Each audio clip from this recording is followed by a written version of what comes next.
د سفر په دوران کې په یو مقام کې د دیره کېدو دعا، یعنی ته په سفر باندې روانې یو ځای ته کوږ شوې د دمې دپاره، د روټۍ دپاره یا بل څه کار دپاره، په یو ځای کې لږ ساعت له دیره کېږي، په دغه ټیم کې به څه دعا وې؟ حدیث راوړی دی د خوله بنت حکیم رضی الله عنها، د حدیث امام مسلم امام ترمذي راوړی دی. هغه وی خوله رضی الله عنها وی سمعت رسول الله صلی الله علیه وسلم یقول، ما د رسول صلی الله علیه وسلم نه دا خبره اورېدلې ده، من نزل منزلا، څوک چې یو ځای کې کوږ شي، یعنی ته روانې په لاره باندې او یو ځای کې ایثار شوې یا دیره شوې، لږ ساعت له ورکوږ شوې، فقال وهغه دا ووایي، دا ذکر د یادې کوي، چې ته زموږ د ټولو ضرورت راځي، اعوذ بکلمات الله التامات من شر ما خلق، زه پناه غواړم په کلماتو د الله سره چې پوره دي د شر د هغه څه نه چې الله پیدا کړی دی.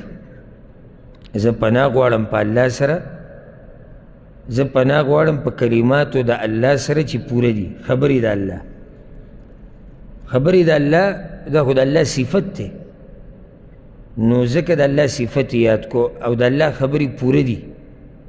د الله په خبرو کې څه کمی، نقصان، عیب، دروغ، شک، شبهه، د یو بل سره ټکراو، دا خبرې د الله، دا قسمه عیبونه د الله په خبرو کې نشته، نو د الله خبرې پوره دي. ښه پناه خو ته د الله پورې نیسي د څه نه؟ وی من شر ما خلق، د شر د هر هغه شیز نه چې الله پیدا کړی دی. په دې کې ټول مخلوقات رالو، ټول مخلوقات، یعنی یو ځای کې ته کوږ شوې،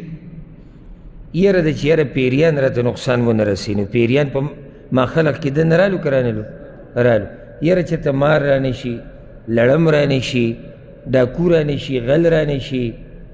بل څه داسې څه شی راله نقصان رانه کي،